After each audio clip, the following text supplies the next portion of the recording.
Bonjour, bienvenue dans cette nouvelle émission Quoi de neuf. Aujourd'hui, je reçois M. Fred Lordino. Comme vous le savez maintenant, M. Lordino est l'éditorialiste de la chaîne concernant tout ce qui se passe à la CTM pour les plénières. Nous avions la semaine dernière 2 jours de plénière. Bonjour M. Fred Lordino, comment ça va? Bonjour Mano, bonjour à toutes celles et tous ceux qui nous écoutent et nous regardent. Ça va? Alors, j'ai beaucoup de téléspectateurs qui vous remercient pour les propos que vous tenez ici. Ça leur permet de mieux comprendre le fonctionnement de la CTM, puisque apparemment, il n'y a pas beaucoup d'endroits où ils peuvent entendre ce que vous racontez, à part ici. Donc, merci beaucoup de nous faire, merci de nous faire confiance. Alors, ces 2 jours-là, c'était 2 jours compliqués, difficiles. Ça a chauffé à la CTM. Une des séances les plus houleuses, et je dirais même assez violentes, entre membres de la majorité, entre partisans, on va dire, les marijanistes, et puis ce qu'on appelle les dissidents, les déserteurs, les traites, tout ce qu'on veut, vous connaissez le langage, et une opposition frontale, violente, et notamment une opposition vis-à-vis d'une des collègues de la majorité, je peux la citer, c'est Madame Michèle Bonner, présidente de la DUAM, l'agence d'urbanisme de Martinique, qui a été prise à partie par le Conseil exécutif. Elle siège à l'Assemblée. Elle siège à l'Assemblée. Oui. Elle est présidente donc de la DUAM, et elle a une directrice et des collaborateurs.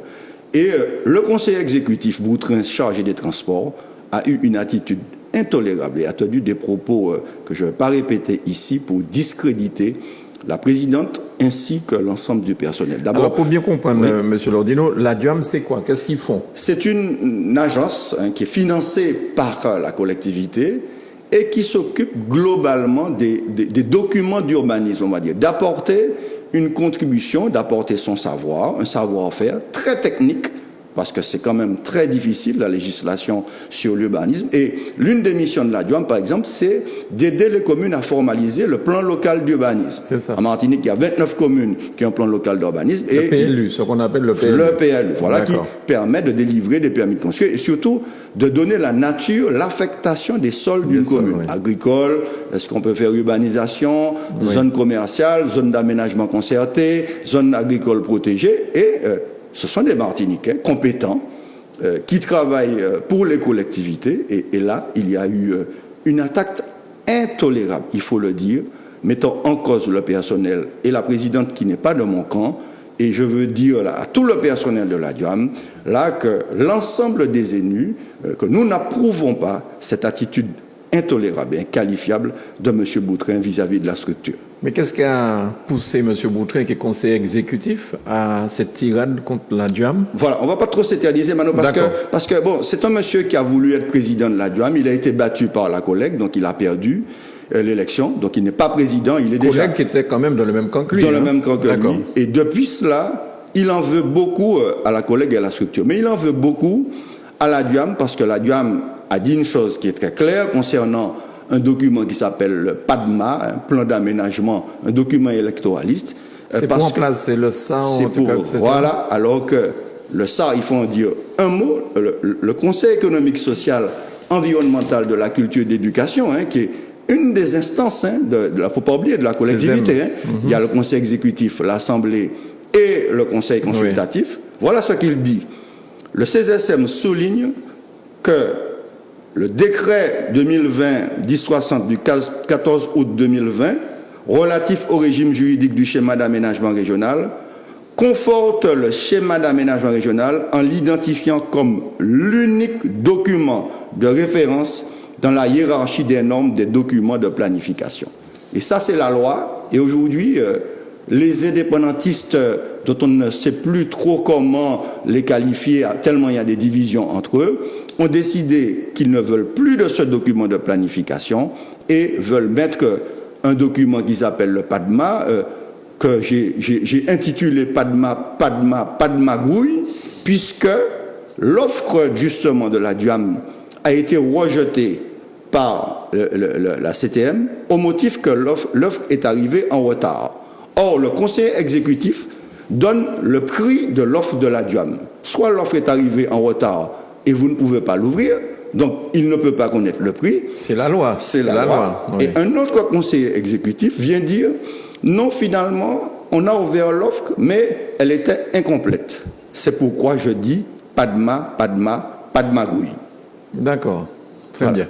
Donc en fait, les lois sont interprétées par certains. mal interprété par certains par certains. pour faire de l'électoralisme. D'accord. Et donc, finalement, cette histoire de Padma, ça va Alors, il y a donner eu quoi? un amendement qui a été adopté, mais qui est contraire à la loi, je le dis, puisque l'amendement qui a été proposé par une partie des indépendantistes donne mandat au président du Conseil exécutif pour lancer l'actualisation du bilan du SAR de 2008. Or, la loi est formelle. La loi dit que cette compétence est la compétence du président de l'Assemblée. Donc là encore, un conflit entre autonomistes et indépendantistes qui va se régler, hélas, sur le dos des Martiniquais. Mais Monsieur Lordino, pourquoi vous êtes le seul à parler de ces problèmes qui sont quand même des problèmes, d'après ce que j'entends et je comprends, il y a des problèmes de loi, il y a des choses qui sont claires et nettes, qui sont définies par la loi. Comment les conseillers de l'Assemblée peuvent voter des choses qui sont en contravention avec la loi, finalement?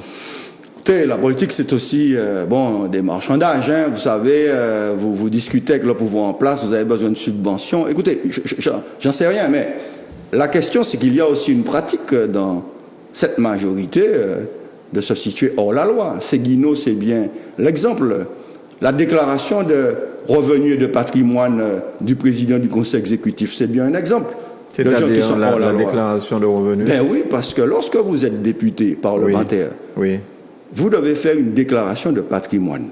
D'accord, pour savoir si pendant votre mandat, vous n'aurez pas acquis éventuellement. Voilà, okay. C'est-à-dire que on regarde votre patrimoine au moment où vous êtes arrivé et puis au moment où vous n'avez plus le mandat. D'accord. Donc, et en l'occurrence, parce que je vais le dire, il y a peut-être des gens qui ont peur du débat. Oui.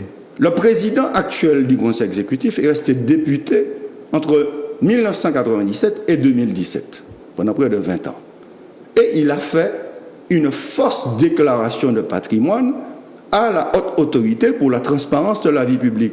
Et aujourd'hui, le président de cette autorité a déféré son dossier au procureur de Paris pour voir quelle est la procédure judiciaire pour l'obliger à payer parce qu'il n'a pas déclaré la totalité de ses revenus.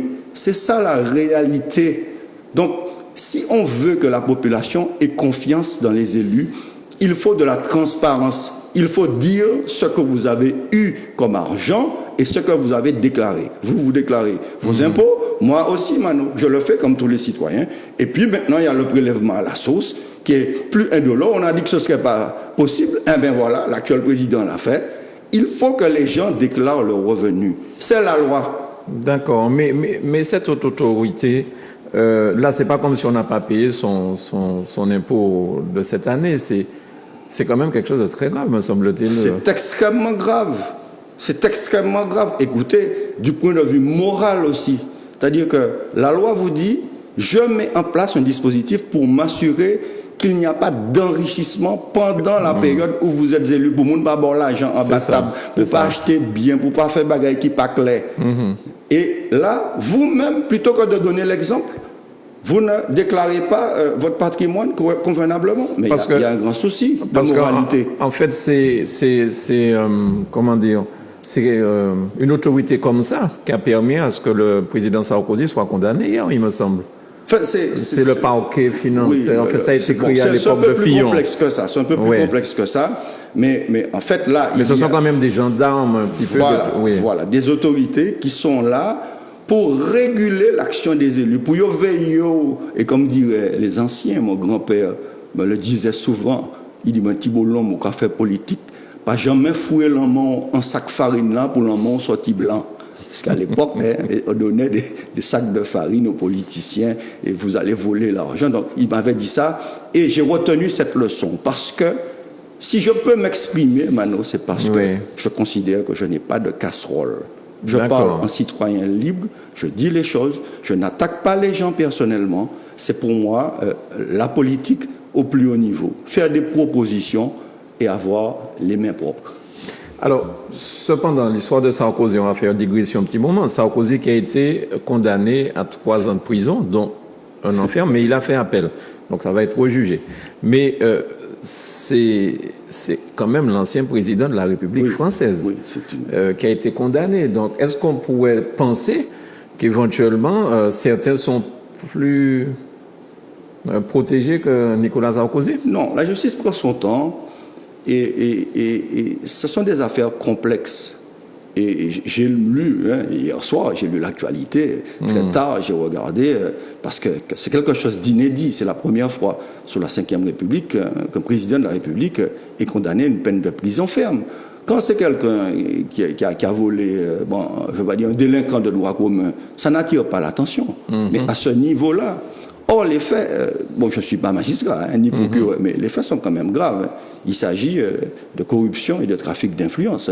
Il y avait là un avocat célèbre et puis un magistrat de la Cour de cassation. Et donc, les juges eux-mêmes disent finalement aux politiques, vous n'avez pas à vous mêler comme cela du pouvoir judiciaire. Et ça, chacun va se faire sa propre opinion.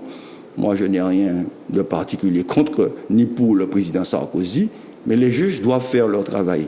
On ne peut pas dire un jour quand ça vous arrange la justice coloniale, et puis le lendemain, quand ça ne vous arrange pas, vous dites autre chose. Donc, il faut qu'on ait une justice qui fonctionne, qui ait les moyens, avec des avocats qui défendent les justiciables, mais on ne peut pas tolérer la répétition d'infractions. C'est ça. Alors, pour revenir à la Martinique et à cette dernière plénière, est-ce qu'on a pu enfin régler le problème de Séguino? Non, parce que... J'espérais qu'on aurait pu rassurer les Martiniquais pour le calme qui arrive. Et je veux là dire la combativité de l'association des usagers de l'eau en Martinique qui m'a envoyé un courrier, une copie du courrier qui a été envoyé aussi au préfet, je ne sais pas où j'ai mis ce courrier, le voilà, qui dit à monsieur le préfet de mettre en œuvre la délibération, et je veux saluer tous les citoyens martiniquais qui sont dans cette association, qui disent ceci. Ainsi, quasiment 8 mois après, et combien d'assemblées plénières depuis ce 30 juin 2020, où l'on assiste à chaque fois à un spectacle inqualifiable pour des élus de cette collectivité, où l'on veut systématiquement refaire le match, et face à cela, la population vit toujours dans l'angoisse d'un carême 2021 qui créerait les mêmes perturbations que celles de l'année passée. Donc, le président du Conseil exécutif campe sur sa position. Il a dit encore dans ses moyens de propagande, non, moi pas qu'à l'argent, moi pas qu'à appliquer convention.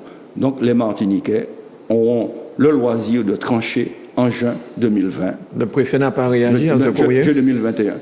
Je ne sais pas, le courrier a été adressé au préfet, à M. Claude Lise, président de l'Assemblée, et à moi-même, auteur de l'amendement de la délibération du 30 juin 2020. Donc apparemment, les Martiniquais vont trancher cette question lors des élections de juin 2021. Pour moi, c'est clair, parce que le préfet ne peut pas bouger, il n'a pas de délibération. J'entends des gens conseiller au président du Conseil exécutif de faire cela sans délibération. Nous serions dans un cas, je le dis très clairement, d'excès de pouvoir et de détournement de fonds publics. Mais à la CTM et avant, il y a déjà eu des histoires de détournement de fonds publics concernant du business fait à l'île de la Dominique avec M. Kadhafi pour la construction d'une fameuse école. Donc je déconseille très fortement aux gens qui veulent que cela se fasse de reprendre ce chemin du détournement des fonds publics. Bien. Ah ben dis donc, pendant 2 jours là, ça a dû chauffer tout ça. Hein? Oui, mais il y a eu quand même 2 ou 3 choses de positives. Je veux saluer la décision prise par l'Assemblée concernant la Société nationale de secours en mer, dont le bateau a coulé, une subvention d'environ 130 000 € pour acheter un nouveau bateau.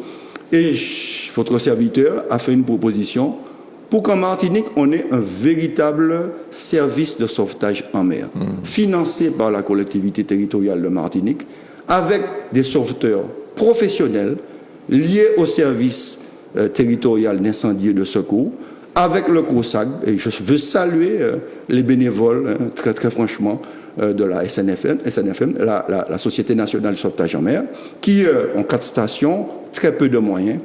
Et il nous faut faire une grosse action d'investissement pour professionnaliser le secours en mer. Et je veux dire toute ma compassion à cette famille martiniquaise dont on sait qu'elle a perdu un proche dans les circonstances douloureuses. C'est un vrai sujet. Plutôt que de partir sur des polémiques, des faux documents, allons financer là, pendant plusieurs années, un vrai service de secours en mer. Je fais aussi une autre proposition à l'occasion de ce débat sur les jeunes qui sont aujourd'hui en situation de précarité et qui n'ont aucune aide, qui sont livrés à eux-mêmes. Eh bien, la CAF réclame à la CTM, à la Caisse d'allocation familiale, une dette de 2003 d'environ 11 millions d'euros. Cette dette n'est pas due à la CAF. La proposition que j'ai formulée, c'est qu'on prenne environ 12 millions d'euros la dette pour financer 5000 jeunes pendant 6 mois. On leur donnerait un revenu de solidarité 400 euros par mois sur 6 mois et ça ferait environ 5000 jeunes qui seraient aidés pour qu'ils sortent de cette situation, qu'ils aillent chercher une formation, qu'ils aient les moyens de se déplacer. Et ça, nous pouvons le faire au titre de l'expérimentation. Troisième proposition, c'est la proposition sur rénovation Bocaï, 10 000 euros pour 10 000 familles, ça fait 100 millions d'euros et on aiderait 10 000 familles martiniquaises à réparer leurs maisons, toitures, fosses techniques, portes et fenêtres, plomberie, ce qui va donner du travail aux artisans martiniquais. Voilà des propositions concrètes sur lesquelles nous devrions débattre plutôt que de nous retrouver dans des querelles incessantes entre autonomistes et indépendantistes. Et aussi des citernes. Oui, sur le financement. En cours, sur le financement. Alors, est-ce que ces propositions ont été validées? Non, parce qu'elles doivent être traduites dans le budget, mais on ne connaît même pas la date du budget. Nous sommes aujourd'hui en mars, début mars. J'entends dire que le budget sera voté en fin mars. Nous perdons du temps collectivement. Toutes les autres régions ont déjà voté leur budget et la CTM ne peut pas faire des investissements. Alors, il faut dire deux mots. Oui. Ils ne peuvent pas dire qu'ils n'ont pas d'argent puisque l'État et l'Europe donnent plus d'argent. Le budget sera d'environ 1,250 milliard d'euros parce que les dotations de l'État et de l'Europe vont augmenter. Donc il y a de l'argent pour travailler. La phrase habituelle où l'État ne donne rien, ceci, cela, cette phrase-là, on ne pourra pas l'utiliser cette fois. Pas du tout. Les recettes sont là. Il faut faire un emprunt. Ils ont mis 170 millions d'euros. De mon point de vue, ce n'est pas suffisant. Mais l'année dernière, la majorité a dit qu'elle ferait 230 millions d'euros d'emprunt. Je crois qu'elle a mobilisé à peine 130 millions d'euros. Bien. Il n'y a pas d'excuse. Et pour terminer ce lancement sur la proposition de l'avancement des travaux que le bus puisse aller, je ne sais pas, le bus. Oui, l'extension du TCSP. Voilà, l'extension du TCSP. Alors voilà, 5 ans après, ils sont arrivés en décembre 2015, on est aujourd'hui en mars 2021. Alors, ils ont arrêté toutes les études, et puis maintenant qu'ils partent, là, ils disent on relance les études pour un projet qu'il faut faire, mais surtout, ils nous parlent d'un projet qui me fait rigoler, je le dis, un téléphérique qui sortirait de la Pointe-Ciment pour monter, je crois, chez les bénédictins, à Chalchier, je ne sais pas, avec des câbles, ce qui est, ma foi, pas très sérieux. Il y a déjà des plans qui avaient été laissés là pour faire le TCSP arriver à l'université. Allons continuer un projet qui peut devenir un projet emblématique de la Caraïbe en matière de transport. Et j'ai proposé d'ailleurs que le prix, puisqu'ils sont revenus au prix payant, c'était gratuit, ça fonctionnait pas bien, c'est payant, ça fonctionne toujours pas bien, mais ils veulent faire payer 30 euros aux étudiants, eh bien, j'ai proposé de ramener le prix à 10 euros pour l'abonnement pour les étudiants, parce qu'ils sont dans la difficulté et que c'est pas ça qui va changer grand-chose à l'équilibre de Martinique Transport qui a terminé 2019 avec 18 millions d'euros d'excédent. Et sur ça aussi, pas de réponse pour les étudiants? Pas de réponse, on attend le budget, on va voir, peut-être qu'ils réfléchissent. Cette semaine, il y a beaucoup de réunions à Martinique Transport, on va voir le résultat. Mais finalement, M. Lordino, tous ces projets-là dont vous êtes en train de parler ne pourront jamais être mis en œuvre avant le mois de juin. Donc ce sont des projets éventuellement qui vont être refilés à la nouvelle majorité qui arrivera à la CTM. C'est cela, c'est-à-dire que même ce qu'on nous raconte là maintenant, ils ne pourront pas le faire d'ici juin, si jamais ils veulent le faire, mais les Martiniquais auront le pouvoir suprême en main en juin 2021. Ils vont décider de la nouvelle équipe qui va tenter de sortir le pays de cette crise grave économique et sociale que nous vivons. Alors, est-ce qu'on doit penser ou on peut penser que c'est de la propagande électoraliste finalement, puisque si les choses ne pourront pas être réalisées, pourquoi les lancer maintenant? Ce n'est que cela, de la propagande électoraliste pour achalander, pour appâter, je dirais, le chaland, pour faire que les Martiniquais... Mais vous savez, il y a un président de la République qui a dit une chose très importante, les promesses n'engagent que ceux qui y croient. Oui, je me rappelle très bien. Alors, pour terminer vraiment, quelques nouvelles de ces élections de la CTM en 2021, en juin.